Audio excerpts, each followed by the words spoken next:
What's up, Deadheads? Rooster Cogbern here from the Stream with No Name, bringing you some more tips and tricks to raise the level of your Red Dead Online experience.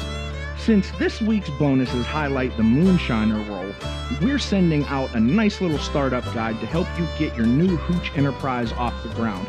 Or, if you're a seasoned shiner and those pesky potholes and ravenous revenuers break too much bathtub brandy to be worth your effort, this video is for you.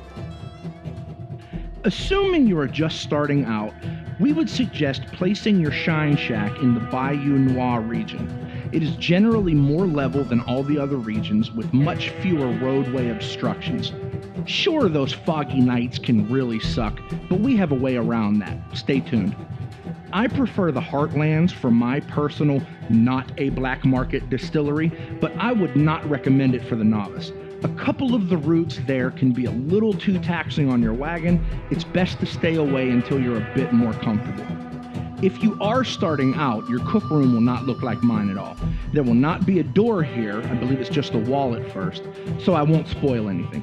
Your still will look more like this one than like mine. Once you've unlocked the copper still, you'll be able to sell stronger shine and get the most bang for your buck. So at the table, your first choice is the strength of your hooch, but starting out, you have no choice.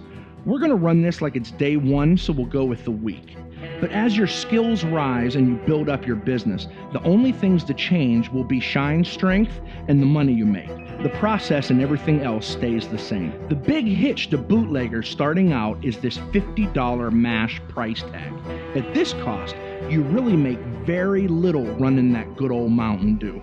Here's how we cut that down. Go see Maggie upstairs and tell her Crips is DTF and everything should be. She'll give you 2 assignments to bring down your costs, the storyline and bootlegger missions. I always like doing storylines first. You can do these in any order you wish. However, you are only able to complete 1 each per liquor run. There's no spoilers here, so let's speed up time a little bit. The storyline took $20 off, but we can get that even lower. This time, when we see Maggie, we'll pick the bootlegger mission, come back, and see the savings. Now that the competition's been eliminated, let's get in there and start to cook. Top coat, top head, and See that? The bootlegger mission took the cost down to $10. Like we said earlier, there's really no difference in process with the strengths except how long it takes to make. And to keep it noob, we'll go with the weak moonshine. As far as flavor, I can't remember which was the first recipe I got. However, the lowest shines are the ones with the single star. We'll come back in 24 minutes to make our sale. There, just got the prompt, so let's get our shine on. Some important things to remember here. You are going to be transporting glass bottles of highly explosive material. Also, it's illegal. That means that well-armed federal agents will be looking for you with orders to shoot on sight. They will damage your delivery. In addition, your cargo is very fragile. The smallest bump or the most normal-looking turn can be enough to break bottles, and by losing just one of the 20 on board, your payday is reduced by nearly half. Here are a few pointers. Stay on the road. No matter what, do not go off-road. You will lose bottles in the first 0.5 seconds. Start out in first person. It's much easier to stay on the road and avoid obstructions and/or passers-by in this view. Stay in first person until we get to the roadblock. That's right, I told you the revenuers are looking for you. Repeaters and dual-wield handguns are the best way to go.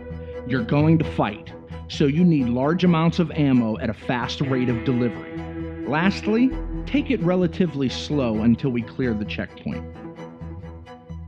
Alright, we're going to the barn, which is actually very close to us, and that brings to mind another very important point. Know your routes. Know every turn, every bump, every rock in the road. Know when you have to take it slow. Know where you're the most vulnerable. And as you deliver more and more, even know what direction pursuant revenuers will be coming from. The more familiar you are with the routes in your region, the more you will consistently deliver 20 for 20 shipments. Once you get to the roadblock, one of a few things is going to happen. They're going to stop you. You'll know this when a yellowed search area appears on your HUD. Now, You can pull into that area, and every once in a while, they'll just let you go. Exhale and head to your destination. But it is much more likely that they're just going to open fire once they find the hooch, and they will damage your cargo. A posse mate and I part ways on the best way to handle this situation. I'll get to that in a second. Another possibility is they won't even stop you. In this instance, no yellow search area will appear. Exhale and proceed through the checkpoint. So let's see what they have in store for us. Okay, we're being stopped. Now for that disagreement between my friend and I. He thinks you should always stop, take your chances, and hope they let you pass. And for some reason, for him, they always do. If not, he swears he can get out of there before he takes too much damage. For me, they always open fire. I always take damage. And to top it all off, there are explosive items just laying around the checkpoint. You don't want to be there. I've lost 8 bottles at once following my buddy's bright idea. So I have another strategy. I attack. We're going to put ourselves in third-person mode. We're going to get away from the wagon fast so all fire is directed at us and not the wagon, and then we're going to put a couple undertakers in business. Alright, now this is the most important detail for guaranteeing the safety of your shipment. Are you ready? Your wagon can drive itself. Before you start moving, be sure to have your weapon of choice drawn. Let's get out of here. Tap your acceleration button 4 times and hold it down. Keep it held or you will stop. As soon as you begin holding down the accelerator, press and hold the aim button. Do not let that one go either. Now your wagon is in autopilot, leaving you free to pick off any would-be pursuers, and for some reason, your horses are better at keeping the wagon in one piece than you are, so let them handle it. Right about here, you're probably thinking, well, what about my aim assist? If I keep the aim button down, how will I bear down on incoming G-men?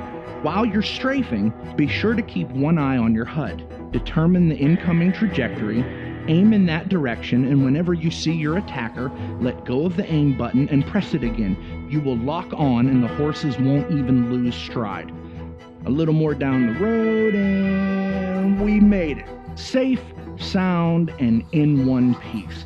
And by following the tips here, I guarantee the consistently safe delivery of your 20 for 20 full payday moonshine shipment. Every time. One last thing before we go, as I said earlier, I usually do my moonshining up in the heartlands, which means that every once in a while, you will deliver in the treacherous mountains of the Grizzlies East. Just a little example of knowing your route. Further down the road, I'll turn just in time to catch a glimpse of a large boulder in the road that my horses skillfully avoid, unlike me the first few times down this way. And by watching my HUD, I notice a confluence of 3 roads, which tells me we're on the last few feet of the trip, and I know to stop the wagon to take the final stretch at a crawl, because that rock right there will bust your stuff up with the best of them if you hit it. That's ruined quite a few top-tier shine runs for me. I learned all of this from knowing every inch of my routes and from a lot of broken bottles, but hopefully you'll be able to avoid that now. That's all we have. Be sure to throw us a like if you found this video useful, hit subscribe, saddle up that notification bell, and tune in for more tips, tricks, tutorials, updates, critiques, and much, much more right here on The Stream with No Name.